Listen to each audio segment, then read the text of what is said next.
निधी वाटपावरून अजित पवारांनी परखड मत व्यक्त केलं। निधी वाटपाच्या फाईलीवर मी एकटाच काही सही करत नाही, मुख्यमंत्री देवेंद्र फडणवीस सुद्धा सही करतात, असं विधान अजित पवारांनी केलं। विरोधी पक्षाच्या इंडिया आघाडीची महत्त्वाची बैठक नवी दिल्लीमध्ये काल पार पडली। या बैठकीला राष्ट्रवादी काँग्रेस शरदचंद्र पवार पक्षाचे खासदार नेते अनुपस्थित होते। इंडिया आघाडीनं पंतप्रधान नरेंद्र मोदींना पत्र लिहिलं। पहलगाम दहशतवादी हल्ला, ऑपरेशन सिंदूर आणि त्यानंतरच्या घटना लक्षात घेऊन संसदेचं विशेष अधिवेशन बोलवावं अशी मागणी केली।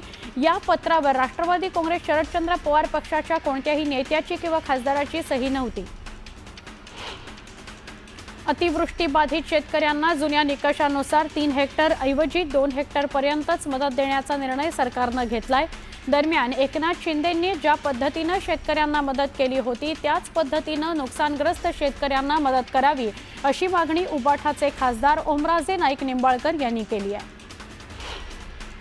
नागपूर महानगरपालिका निवडणुकीकरता प्रभाग रचना बदलणार आहे। याआधी 2023 मध्ये प्रभाग रचना तयार करण्यात आली होती, मात्र ओबीसी आरक्षणामुळे निवडणूक लांबल्यानं आता दुसऱ्यांदा प्रभाग रचना केली जाणार आहे। वैष्णवी हगवणे प्रकरणातील 6 आरोपी निलेश चव्हाणच्या अडचणी वाढणार आहेत। वारजे पोलीस निलेश चव्हाणचा ताबा मागणार आहेत। पुण्यातील वारजे पोलीस स्टेशनमध्ये निलेश चव्हाण विरोधात आर्म्स ॲक्टनुसार गुन्हा करण्यात आला। निलेश चव्हाणचा शस्त्र परवाना मंत्रालयातून मिळाल्याची माहिती सूत्रांनी दिली आहे। गुन्ह्यांची माहिती न दिल्यानं तत्कालीन गृहराज्यमंत्र्यांच्या बैठकीला निलेशला परवाना मिळाला अशी सूत्रांकडून माहिती मिळते आहे। हेरगिरीच्या संशयावरून कारागृहात असलेल्या सुनीताच्या अटकेकरता कारगिल पोलीस नागपुरात दाखल झाले। पोलीस सुनीताला अटक करून कारगिलला घेऊन जाणार आहेत। तिथे तिच्या हेरगिरीच्या संशयावरून तिची चौकशी केली जाणार आहे। बजाज नगरमधील उद्योजक संतोष लड्डा यांच्या घरून चोरी केलेल्या सोन्याच्या दागिन्यांच्या पावत्या त्यांनी तब्बल 19 दिवसांनंतर पोलिसांना दिल्या आहेत। तर चोरी झालेलं सोनं आरोपी कोतकरनं नांदेड आणि आंबेजोगाई इथं विकलंय। या प्रकरणी पोलिसांचं पथक सोन्याच्या शोधाकरता रवाना झालं आहे। सोलापूरच्या मोहोळ तालुक्यातील एका विवाहित महिलेनं सासरच्या जाचाला कंटाळून आत्महत्या केली। या प्रकरणी मृत महिलेच्या नातेवाईकांनी सासरच्या माणसांविरोधात गुन्हा दाखल केलाय। राज्य सरकारी सेवेतल्या 2,500 महिलांनी मुख्यमंत्री माझी लाडकी बहीण योजनेचा लाभ घेतल्याचं समोर आलंय। तर 8,82,050 महिलांनी नियमबाह्य पद्धतीने नमो शेतकरी सन्मान योजनेचा लाभ घेतल्याचं समोर आलेलं आहे। ऑपरेशन सिंदूर नंतर पाकिस्ताननं भारताला 48 तासात शरणागती पत्करायला प्रवृत्त करू असा इशारा दिला होता, मात्र भारतीय लष्करानं केवळ 8च तासात पाकिस्तानच्या कारवाया उधळून लावल्या अशी स्पष्टोक्ती chief of defence staff Anil Chauhan यांनी दिली। ऑपरेशन सिंदूर दरम्यान भारतीय हवाई दलानं पाकिस्तानच्या हवाई दलाला चांगलाच दणका दिलाय। विश्लेषणानुसार भारतानं पाकिस्तानी हवाई दलाची 6 लढाऊ विमानं, 2 उच्च मूल्यांची विमानं, 10हून अधिक UCAV अशी अनेक क्रूज क्षेपणास्त्र नष्ट केलेली आहेत। दहशतवाद सीमा ओलांडून पसरला आहे। भारतानं सुरू असलेल्या दहशतवाद विरोधी मोहिमेमध्ये आता जगभरातील सगळ्या देशांनी एकत्र येण्याची गरज आहे आणि लढण्याची गरज आहे, असं सडेतोड मत भारतीय खासदारांच्या शिष्टमंडळाचे नेते खासदार डॉक्टर श्रीकांत शिंदे यांनी व्यक्त केलं। लायबेरिया या प्रजासत्ताकाच्या संसदेला संबोधित करताना खासदार शिंदेंनी दहशतवाद विरोधातील भारताची भूमिका परखडपणे मांडली।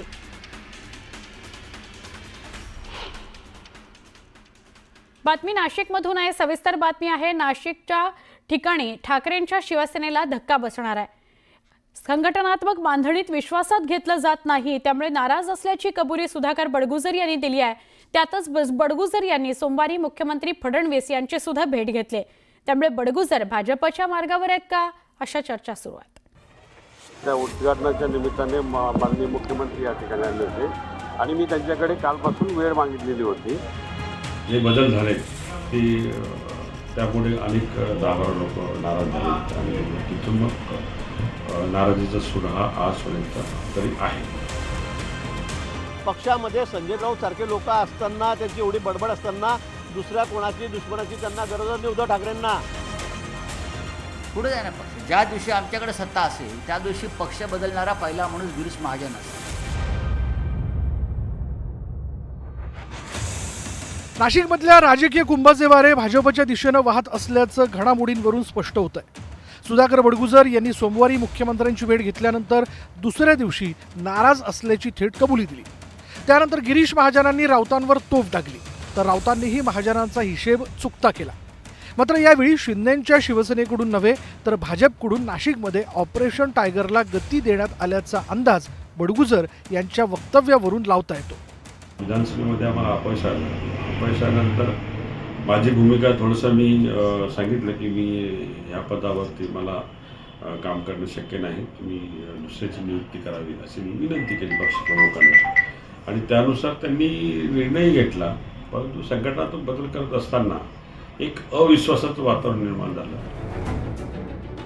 नाशिकमध्ये सुधाकर बडगुजर यांनी नाराजी व्यक्त केल्यानंतर गिरीश महाजन यांनी तर ठाकरेंच्या पक्षात राज्यभरात हेच चित्र असल्याचा दावा केला. नुसते सुधाकर बडगुजरच नाही, अनेक नेते, म्हणजे नाशिक जिल्ह्याचंच म्हणत नाही, मी महाराष्ट्राचंही म्हणतो. आणि नाशिक जिल्ह्यात तर आता या शिवसेनेमध्ये राहायला कोणीही तयार नाही, कोणीच तयार नाही. हे असे लोक असताना कुणाची दुसऱ्याची दुश्मनाची गरज नाही. सुधाकर बडगुजर आणि गिरीश महाजन यांना जोडणारा एक धागा म्हणजे सलीम कुत्ता आहे का, असं म्हटल्यास अतिशयोक्ती होणार नाही. कारण 2 वर्षांपूर्वी सुधाकर बडगुजर आणि दाऊद इब्राहिमच्या डी कंपनीमधील सलीम कुत्ताचा व्हिडिओ समोर आल्यानं राजकीय वाद सुरू झाला होता. भाजप आमदार नितेश राणे यांनी सलीम कुत्ता आणि सुधाकर बडगुजर यांचे फोटो विधानसभेत झळकावले होते. त्यानंतर तत्कालीन उपमुख्यमंत्री आणि गृहमंत्री देवेंद्र फडणवीस यांनी SIT स्थापन केल्याची घोषणा केली. तर दुसरीकडे राष्ट्रवादी काँग्रेसचे नेते एकनाथ खडसे यांनी विधान परिषदेत गिरीश महाजन यांचा फोटो दाखवला होता. फोटो सलीम कुत्ता सोबतचा आहे असा दावा खडसेंनी केला होता. सुधाकर बडगुजर यांच्यावर कारवाई होते तर मग महाजन यांच्यावर का नाही, असा सवाल एकनाथ खडसेंनी उपस्थित केला होता. एकंदरीतच 2 वर्षांपूर्वी सलीम कुत्तावरनं बडगुजर आणि महाजनांवर प्रचंड टीका आणि आरोप करण्यात आले होते.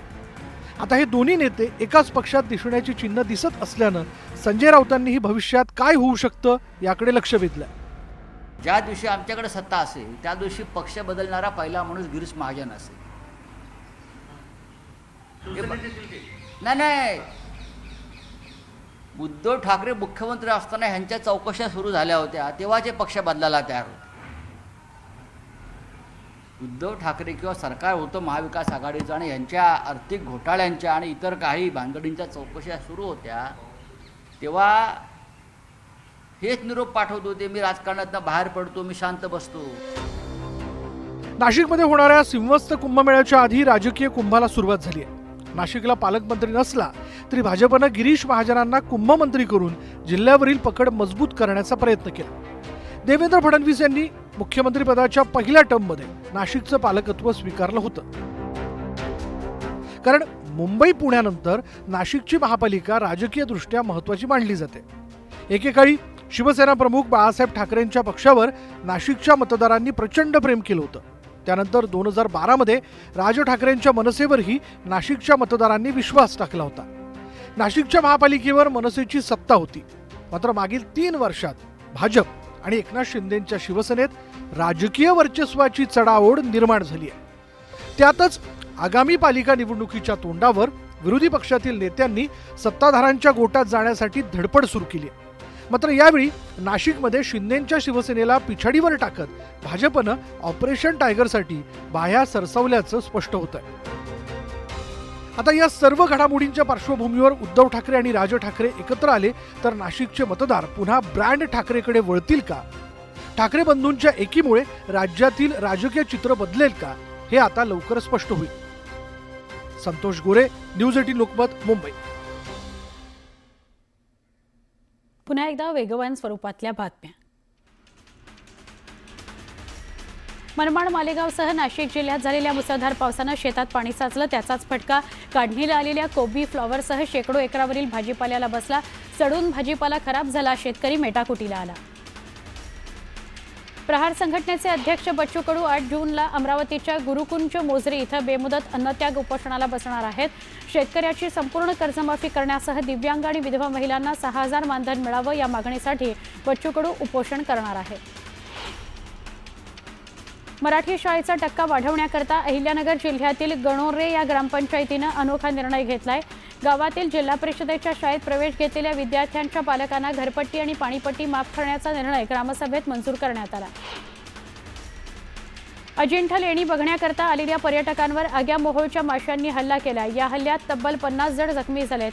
यावेळी मधमाशांच्या हल्ल्यापासून वाचण्याकरता इकडे तिकडे पळताना गोंधळ उडाल्यानं एका पर्यटकाचा खाली पडून हातही मोडला.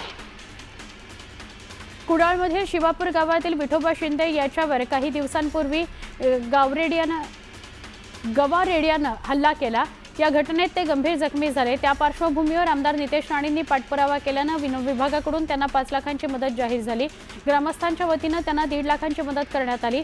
आमदार निलेश राणे आणि वनक्षेत्रपाल संदीप कुंभार यांच्या हस्ते ही मदत त्यांना सुपूर्द करण्यात आली. यावेळी शिवापूर आणि पंचक्रोशीतील ग्रामस्थ उपस्थित होते. सिंहगड किल्ला आज आणि उद्या बंद राहणार आहे. गडावरील अतिक्रमण कारवाईमुळे 30 मे पासून सिंहगड किल्ला पर्यटकांकरता पूर्णपणे बंद ठेवण्यात आलेला आहे.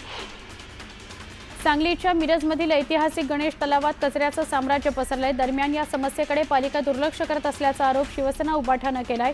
येत्या 8 दिवसांमध्ये तलाव स्वच्छ करण्याबरोबरच सुशोभीकरणाची मोहीम हाती न घेतल्यास महापालिकेच्या विरोधात तीव्र आंदोलन छेडण्याचा इशारा शिवसेना ठाकरे गटाकडून देण्यात आलेला आहे. जळगाव जिल्ह्यातील जिल्हा परिषदेच्या शाळांमध्ये पटसंख्या वाढावी याकरता शिक्षण विभागाकडून उपक्रम राबवले जातात. प्रत्येक शाळेत 25% विद्यार्थी वाढवण्याचे उद्दिष्ट ठेवण्यात आले आहे. पटसंख्या वाढवण्याकरता पालकांशी संपर्क साधण्याचं आवाहन शिक्षकांना करण्यात आलं आहे. अमरावतीच्या मेळघाटातील 11 गावांमध्ये आजही 20 टँकर्सनी पाणीपुरवठा होतो आहे. पिण्याच्या पाण्याकरता टँकरवर मोठी गर्दी उसळते. गोडभर पाण्याकरता नागरिकांना तोबागर्दी करावी लागते. यावेळी पाणीपुरवठा योजनेचं काम अर्धवट झाल्यानं नागरिकांनी संताप व्यक्त केला. यावर्षीच्या खरीप हंगामाला सुरुवात झाली असून शेतकरी बी बियाण्यांची जुळवाजुळव करण्यात गुंतला आहे. काही प्रमाणात पाऊस झाल्यानं नांगरणीच्या कामाला वेग आलाय. मात्र यावर्षी गेल्या वर्षीपेक्षा बियाण्यांच्या किमतींमध्ये 10% वाढ झाल्यानं शेतकऱ्यांचं आर्थिक गणित कोलमडलं आहे.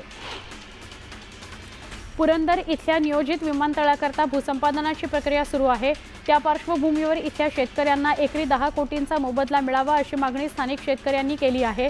त्याकरता जिल्हाधिकाऱ्यांची भेटही घेतली गेली. केंद्र सरकारनं कच्च्या सोयाबीन, सूर्यफूल आणि पाम तेलावरील आयात शुल्क 20% 10% केलं आहे. या तिन्ही तेलांची आयात वाढणार असून ऑक्टोबरपासून पुढे सोयाबीनचा दर किमान आधारभूत किमतीपेक्षा कमी राहण्याचा धोका आहे. परिणामी सरकारच्या या निर्णयाचा देशातील सोयाबीन उत्पादकांना जबर फटका बसण्याची शक्यता आहे. धाराशिवच्या उमरगा तालुक्यामध्ये पोहायला गेलेल्या 2 मुलांचा बुडून मृत्यू झाला. गणेशनगर इथल्या तांड्या शेजारी असलेल्या खड्ड्यात ही मुलं पोहायला गेली होती. दरम्यान पाण्याचा अंदाज न आल्यानं बुडून त्यांचा मृत्यू झाला.